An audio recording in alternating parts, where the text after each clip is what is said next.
Hindi alam ng mga kasama ko na bahay ito ulam namin.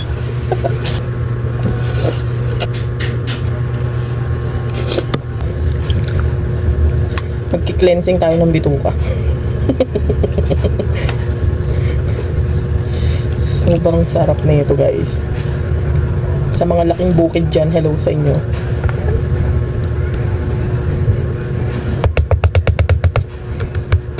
Sardines lang yung sahog nito. And then, syempre kailangan natin ng tubig. Pakita ko sa inyo. Sobrang sarap, guys. Kain na tayo. Thank you, Lord. Amen.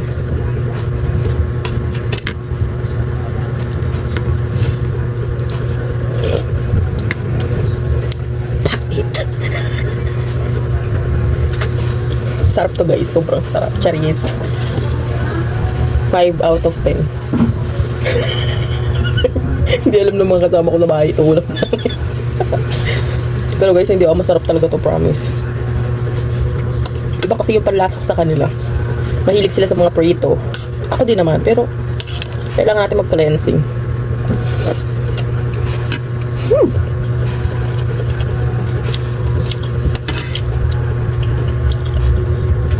Ang pait. Charing. Let's go, let's eat na. Nag-iinarte lang ako. Pero alam nyo, sa amin sa may bukid, tatay ko pag nagluluto nito may bayabas.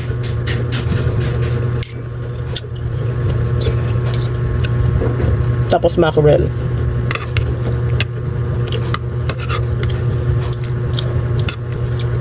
Kailangan namin ito kainin kasi mahal to dito. Kasama na yung bawang sibuyas, saka kamatis, at saka ito 114 ang binayaran ko. Eh sa bukid, isang taling utod ng dami, 30 pesos lang. Bagay. Malayo naman kasi ako doon. Hindi, namimiss ko lang talagang kumain ng mapait. Mas gusto ko yung dahon kaysa bunga.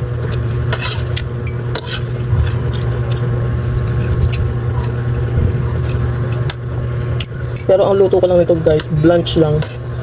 Yung pagka kulong na siya, tapos itatalbog mo dun.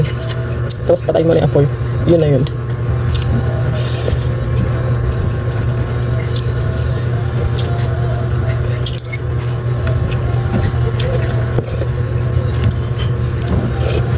Yung sabaw niya hindi naman mapait para sa akin.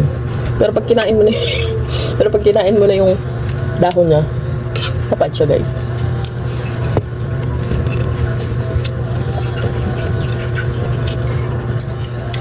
Sobrang thankful ako sa magulang ko kasi tinuruan nila kaming kumain ng ganito. Mapapait.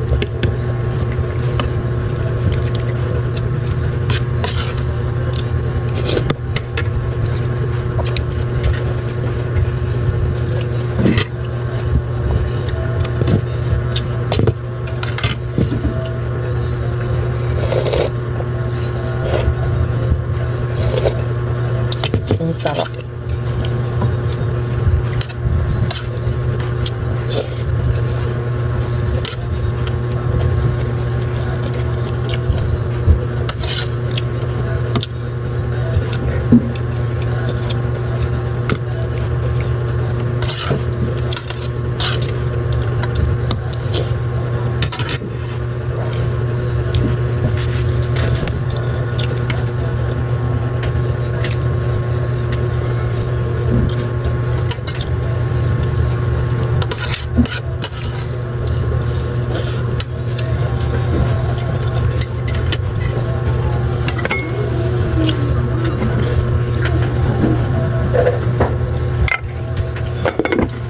Sobrang balance ng pagkain namin.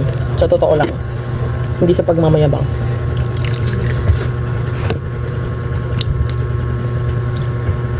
Madalang kami sa karne. Depende.